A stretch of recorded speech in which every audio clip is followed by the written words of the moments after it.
পারে ভূমিকা জনাব বেশিজুল রহমান, আপনার কাছে শুনতে চাই কি হচ্ছে বাংলাদেশে, কেন কারফিউ জারি, আর্মিরা কি করবে? একটু দয়া করে আনমিট করবেন, আনমিট করবেন। জি, আসসালামু আলাইকুম সাইফুল সাগর এবং আমার দুইজন বিজ্ঞ আলোচক এবং আমাকে যারা শুনছেন এবং যারা পরবর্তীতে শুনবেন, সবাইকে শুভেচ্ছা।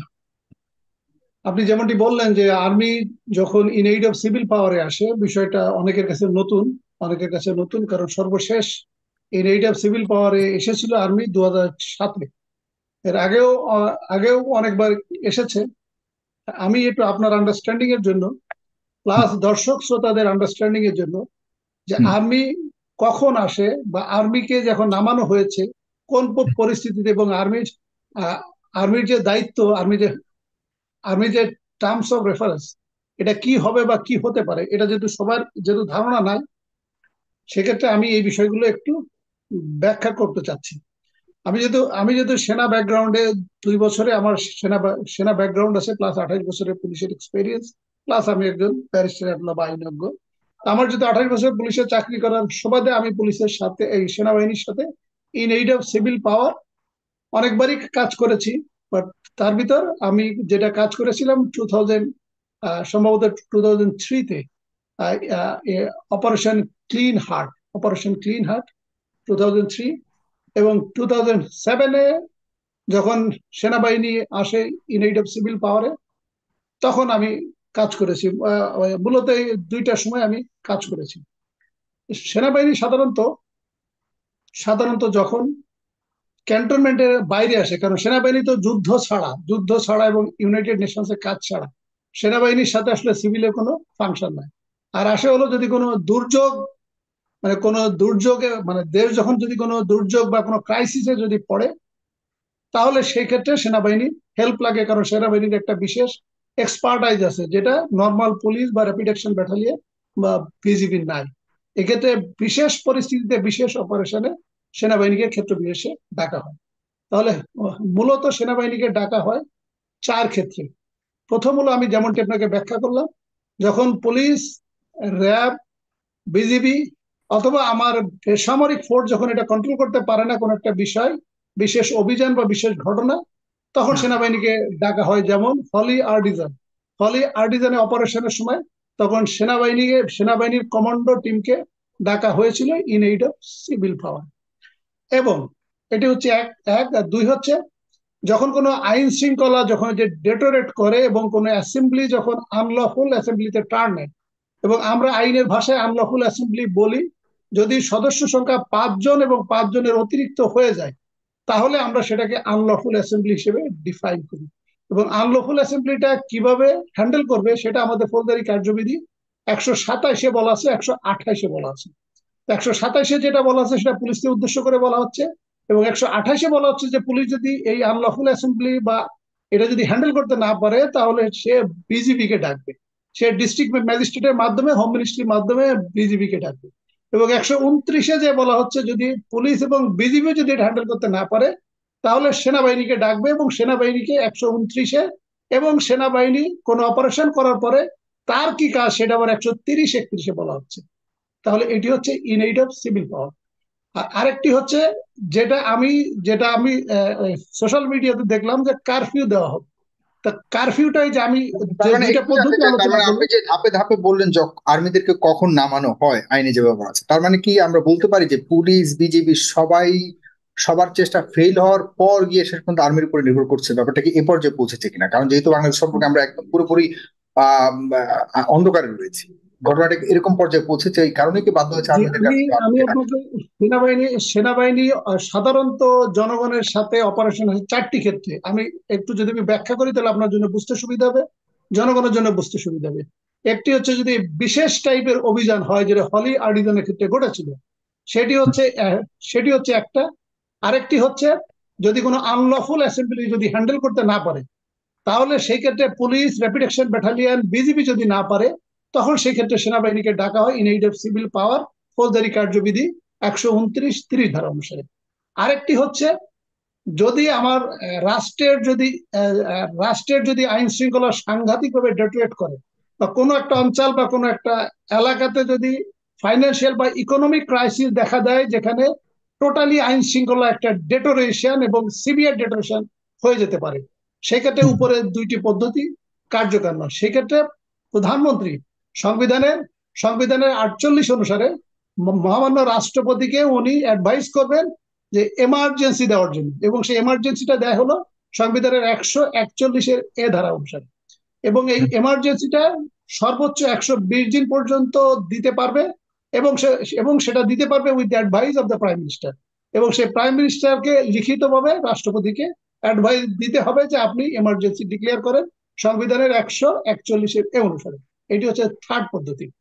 আর চতুর্থ যে পদ্ধতি, সেটি হলো যে সারা বিশ্বে যখন পলিটিক্যাল স্বৈর শাসকরা যখন হুম। একনায়ক হয়ে যায়, তখন অনেক দেশের সেনাবাহিনী এসে হস্তক্ষেপ করে এবং ওই স্বৈর শাসককে আটক করে, ক্ষমতাচ্যুত করে, করে তারা সরাসরি সেনা আইন জারি করে দেয়, যেটা বলে মার্শাল ল।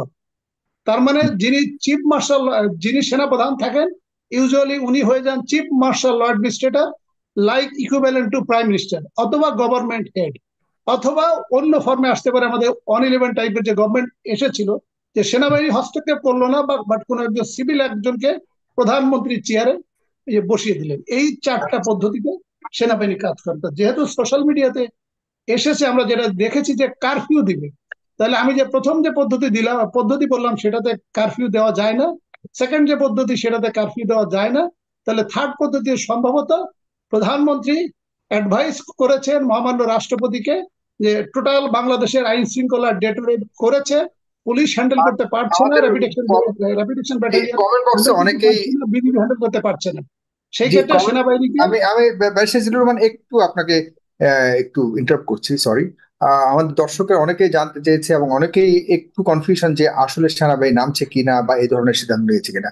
আমি আমাদের বাংলাদেশের সকল মিডিয়া বন্ধ এই মুহূর্তে, আই মিন বন্ধ বলতে আমরা দেখতে পাচ্ছি না, প্রবাসী যারা আছে তারা দেখতে পাচ্ছে না।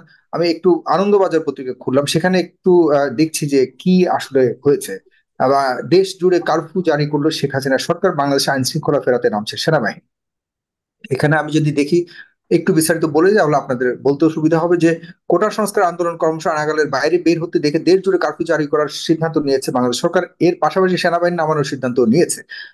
সংবাদ সংস্থা এপি জানিয়েছে শুক্রবার এই কারফিউর ঘোষণা করে আওয়ামী লীগের সাধারণ সম্পাদক ওবায়দুল কাদের এপি কে। তিনি বলেন স্থানীয় প্রশাসনকে শান্তি এবং শৃঙ্খলা বজায় রাখতে সরকার সহায়তা করার জন্য সেনা নামানো হয়েছে। তার মানে স্থানীয় প্রশাসনকে সেনা সহযোগিতা করার জন্য।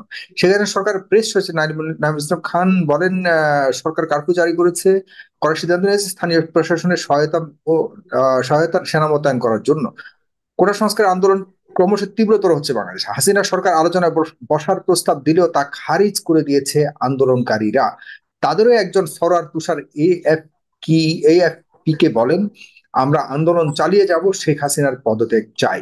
এ হলো আন্দোলনকারীদের শেষ অবস্থা। তাহলে দুই পক্ষের অবস্থান নিষ্পত্তি আমরা বুঝতে পারলাম। আপনার কথা চালিয়ে যাবেন ব্যারিস্টার। জি, তাহলে আপনি যে আনন্দবাজার আমি পত্রিকার যদি যে নিউজটা বললেন, এটাতে জি আমার কাছে যেটা মনে হচ্ছে যে এটা থার্ড বা ফোর্থ স্টেজে যায়নি, এমার্জেন্সি গভর্নমেন্ট এখনো ডিক্লেয়ার করে নাই। তাহলে এটা সেকেন্ড স্টেজে আছে। আমাদের ফৌজদারি কার্যবিধি 127 থেকে 130 পর্যন্ত সেনাবাহিনীকে কল করেছে, যেখানে police, rapid action battalion, BGB ব্যর্থ হয়েছে। এখন ফৌজদারি কার্যবিধি 129 এবং 30 অনুসারে সেনাবাহিনী এবং সেনাবাহিনীর একটা নিজস্ব ম্যানুয়াল আছে, in aid of in aid of civil পাওয়ার, ওই যে ম্যানুয়াল ইনস্ট্রাকশন। সেই ক্ষেত্রে কারফিউর কথা যেটা বলা হচ্ছে, কারফিউ সাধারণত দেয় হচ্ছে আমাদের ফৌজদারি কার্যবিধি 144 ধারা। 144 ধারাকেই মূলত কারফিউটা বলা হয়। সেটা ডিস্ট্রিক্টে জারি করা হলো ডিস্ট্রিক্ট ম্যাজিস্ট্রেট, এবং প্রত্যেকটা মেট্রোপলিটনে একটা মেট্রোপলিটন আইন আছে, সেখানে পুলিশ কমিশনার এই কারফিউটা জারি করে। যেটা আমরা সাধারণত যখন সেনাবাহিনী না আসে, আমরা এটাকে বলি এমার্জেন্সি। এমার্জেন্সি বা 144 ধারা জারি। আপনি দেখবেন যখন জমি নিয়ে কোনো গোলযোগ হয়, তখন ডিস্ট্রিক্ট ম্যাজিস্ট্রেটের কাছ থেকে 144 ধারা জারি করা হয় যে কোনো পক্ষ এখানে আসতে পারবে না। এই 144 ধারাকেই মূলত কারফিউ বলা হয়। ডিস্ট্রিক্ট লেভেলে কারফিউটা জারি করবে ডিস্ট্রিক্ট ম্যাজিস্ট্রেট, আদেশ দিবেন, এবং মেট্রোপলিটনে হলে মেট্রো কমিশনার আদেশ দিবেন। ওকে, শুধুমাত্র এখন তো সেনাবাহিনী একটু যখন একটু কনসাইজ করি। তার মানে 144 জারি হওয়ার কারণে তো কেউ রাস্তায় থাকতে পারবে না, এবং শুটের সাইট এমনও হয়তো অর্ডার আসতে পারে। তাহলে কিভাবে আসলে আন্দোলনকারীরা মোকাবেলা করবে এই জায়গাতে একটু যদি আসেন। আইন কানুন সম্পর্কে তো বললেন যে এমন একটা পর্যায়ে এসেছে যে সেনাবাহিনী ডাকতে বাধ্য হলে, এখন পরবর্তী কি হতে যাচ্ছে তাহলে? না, এখন এখন যদি কারফিউ দেওয়া হয় এবং যদি ইমার্জেন্সি যে 144 ধারা যদি দেওয়া হয়, সেখানে বলা হচ্ছে তাহলে 5 জনের বেশি সমবেত হতে পারবে না। যদি 5 জনের বেশি সমবেত হয় তাহলে হুম তাহলে তারা গুলি করতে পারবে, পুলিশ, র্যাপিড অ্যাকশন ব্যাটালিয়ন বা বিজিবি বা সেনাবাহিনী গুলি হুম করতে পারবে।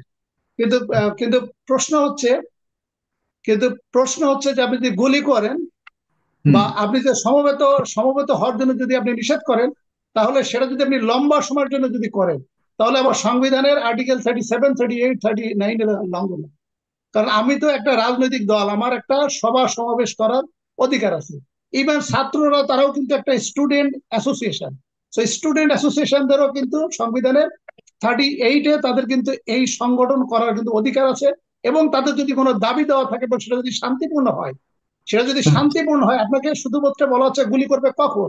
যদি হুম 5 জনের অধিক হয় এবং সেটা যদি আনলফুল হয়ে যায়, তার মানে হুম আপনি কোনো আইন কানুন মানছেন না। কিন্তু আমরা ছাত্রদের যে আন্দোলনগুলো দেখছি, তারা কিন্তু শান্তিপূর্ণ আন্দোলনেই কিন্তু আছে।